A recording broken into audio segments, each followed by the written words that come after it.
Guys, ಜೀವನದಲ್ಲಿ ನಮಗೆ ಹಣ, ಆಸ್ತಿ, ಸಂಪತ್ತು, ಫೇಮ್ ಎಲ್ಲ ಸಿಗ್ಬೋದು. ಆದರೆ ನಮಗೆ ಅರ್ಥ ಮಾಡಿಕೊಳ್ಳುವಂಥ ಒಬ್ಬ ವ್ಯಕ್ತಿ ಅಥವಾ ನಮಗೆ ನೆಮ್ಮದಿ ನೀಡುವಂತಹ ಒಬ್ಬ ವ್ಯಕ್ತಿ ಸಿಗೋದು ತುಂಬ ಅಂದರೆ ತುಂಬ ಕಡಿಮೆ. ಯಾಕಂತ ಹೇಳಿದ್ರೆ ಕೆಲವರು ನಮ್ಮ ಜೀವನದಲ್ಲಿ ಬರ್ತಾರೆ, ನಮಗೆ ಸ್ಟ್ರೆಸ್ ನೀಡ್ಕೊಂಡೇ ಹೋಗ್ತಾರೆ ಹೊರತು ನೆಮ್ಮದಿ ಅಂತೂ ನೀಡಲ್ಲ ಅವರು. ಅದಕ್ಕೆ ಹೇಳ್ತಾರೆ ಗಾಯ್ಸ್, ಸರಿಯಾದ ವ್ಯಕ್ತಿ ನಮ್ಮ ಜೀವನಕ್ಕೆ ಬಂದಾಗ ನಮ್ಮ ಒಂದು ಜೀವನದ ದಿಕ್ಕನ್ನೇ ಬದಲಾಯಿಸಿಬಿಡ್ತಾರೆ ಅಂತ ಹೇಳಿ. ಒಂಥರ ನೆಮ್ಮದಿ, ಎಲ್ಲವೂ ಕೂಡ ಖುಷಿ ಆಗುತ್ತೆ. ಒಳ್ಳೆ ಸಂಬಂಧ ಅಂದರೆ ಕೇವಲ ಲವ್ ಅಂತ ಅಲ್ಲ ಗಾಯ್ಸ್. ಸೊ ಅದು ಏನಾಗಿರುತ್ತೆ, ನಮಗೆ ಒಂದು ನಮ್ಮ ಮನಸ್ಸಿಗೆ ನೆಮ್ಮದಿ ನೀಡುವಂಥ ಒಂದು ಫೀಲಿಂಗ್ ಆಗಿರುತ್ತೆ. ಸೊ ಕೆಲವರು ನಮ್ಮ ಜೀವನದಲ್ಲಿ ಇದ್ದಾಗ ನಮಗೆ ಸ್ಟ್ರೆಸ್ ಇರೋದಿಲ್ಲ, ಮತ್ತೆ ಫೇಕ್ ಆಗಿ ನಾವು ಅವ್ರ ಕಡೆ ಇರಬೇಕಾಗಿಲ್ಲ, ಮತ್ತೆ ತುಂಬ ಅವರಿಗೆ ಇಂಪ್ರೆಸ್ ಮಾಡೋದಕ್ಕೆ ಒದ್ದಾಡಬೇಕಂತ ಇಲ್ಲ. ಸೊ ಅದು ಆಟೋಮೆಟಿಕ್ಲಿ ಗೊತ್ತಾಗುತ್ತೆ, ಮತ್ತೆ ನಾವು ಹೇಗಿದ್ರೂ ಕೂಡ ಅವರು ಒಪ್ಕೊಳ್ತಾರೆ. ಇದೇ ಕಾರಣಕ್ಕೆ ಹೆಲ್ದಿ ರಿಲೇಶನ್ಶಿಪ್ ಯಾವಾಗಲೂ ಕೂಡ ನಮ್ಮ ಮನಸ್ಸಿಗೆ ಒಂದು ನೆಮ್ಮದಿನ ನೀಡುತ್ತೆ ಗಾಯ್ಸ್. ಇವತ್ತಿನ ಕಾಲದಲ್ಲಿ ಹಲವರು ರಿಲೇಶನ್ಶಿಪ್ನಲ್ಲಿ ಇದ್ರೂ ಕೂಡ ಅಲ್ಲಿ ಟಯರ್ಡ್ ಆಗಿರ್ತಾರೆ ಗಾಯ್ಸ್. ಯಾಕಂತ ಹೇಳಿದರೆ ಅಲ್ಲಿ ಒಂದು ಮೆಂಟಲಿ ಅವರಿಗೆ ಪೀಸ್ ಇರೋದಿಲ್ಲ, ನೆಮ್ಮದಿ ಇರೋದಿಲ್ಲ. ದಿನಾಗಲೂ ಕೂಡ ಅವರು ಎಕ್ಸ್ಪ್ಲೇನ್ ಮಾಡ್ತಾ ಕೂತ್ಕೊಳ್ಬೇಕಾಗ್ತದೆ, ನನ್ನನ್ನು ಅರ್ಥ ಮಾಡ್ಕೋ, ಹಂಗೆ ಮಾಡಬೇಡ, ಹಿಂಗೆ ಮಾಡಬೇಡ ಅಂತ ಹೇಳ್ತಾ ಇರಬೇಕಾಗ್ತದೆ. ಒಬ್ರ ಮೇಲೆ ಟ್ರಸ್ಟ್ ಇರೋದಿಲ್ಲ, ಎಮೋಷನಲ್ ಒಂದು ಸೇಫ್ಟಿ ಇರೋದಿಲ್ಲ ಇವ್ರ ಕಡೆ.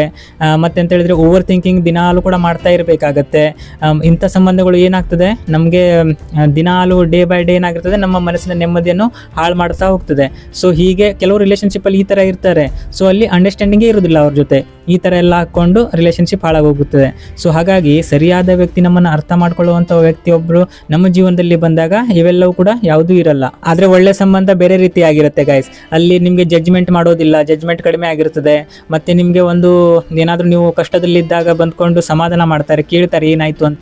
ಇಲ್ಲಿ ನಿಮ್ಮ ಸೈಲೆನ್ಸ್ಗೂ ಏನಾಗುತ್ತೆ, ನಿಮಗೆ ವ್ಯಾಲ್ಯೂ ಸಿಗುತ್ತೆ. ಸೊ ಮತ್ತು ನೀವು ವೀಕ್ ಆಗಿದ್ದಾಗ, ಡೌನ್ ಆಗಿದ್ದಾಗ ನಿಮಗೆ ಸಪೋರ್ಟ್ ಸಿಗುತ್ತೆ. ಸೊ ಇವೆಲ್ಲವೂ ಕೂಡ ಒಂದು ಒಳ್ಳೆ ರಿಲೇಶನ್ಶಿಪ್ನಲ್ಲಿ ನಡೆಯುತ್ತೆ ಗಾಯ್ಸ್. ಒಳ್ಳೆ ಸಂಬಂಧದಲ್ಲಿ ನಿಮಗೆ ತುಂಬ ನೆಮ್ಮದಿ, ಶಾಂತಿ ಎಲ್ಲವೂ ಕೂಡ ಸಿಗುತ್ತೆ ಗಾಯ್ಸ್. ಸೊ ಇಂಥ ಸಂಬಂಧ ನಿಮ್ಮ ಜೀವನದಲ್ಲಿ ಇದ್ದರೆ ಯಾವುದೇ ಕಾರಣಕ್ಕೂ ಬಿಟ್ಕೊಡ್ಲಿಕ್ಕೆ ಹೋಗಬೇಡಿ, ತುಂಬ ಜೋಪಾನವಾಗಿ ಕಾಪಾಡ್ಕೊಂಡು ಬನ್ನಿ. ಮತ್ತೊಂದು ಮುಖ್ಯವಾದ ವಿಷಯ ಏನಪ್ಪ ಅಂತ ಹೇಳಿದ್ರೆ, ಈ ಹೆಲ್ದಿ ರಿಲೇಶನ್ಶಿಪ್ ಏನಿರುತ್ತೆ, ನಿಮ್ಮ ಎನರ್ಜಿನೂ ಡ್ರೈನ್ ಮಾಡೋದಿಲ್ಲ, ಬದಲಿಗೆ ನಿಮ್ಮ ಮೆಂಟಲಿ ಸ್ಟ್ರಾಂಗ್ ಮಾಡಲಿಕ್ಕೆ ಪ್ರಯತ್ನ ಪಡುತ್ತೆ. ಮತ್ತು ನೀವು ಇವ್ರ ಜೊತೆ ಮಾತನಾಡಿದಾಗ ನಿಮಗೆ ಮನಸ್ಸಿಗೆ ನೆಮ್ಮದಿ ಸಿಗುತ್ತೆ. ಸ್ವಲ್ಪ ಅಷ್ಟೇ ಪ್ರಾಬ್ಲಮ್ಸ್ ಇದ್ರೂ ಕೂಡ ನಾನು ಒಬ್ಬನೇ ಅಲ್ಲ ಅನ್ನೋ ಒಂದು ಫೀಲಿಂಗ್ ಬರುತ್ತೆ. ಸೊ ಇದೇ ನಿಜವಾದ ಒಂದು ರಿಯಲ್ ಎಮೋಷನಲ್ ಕನೆಕ್ಷನ್ ಆಗಿರುತ್ತೆ ಗಾಯ್ಸ್.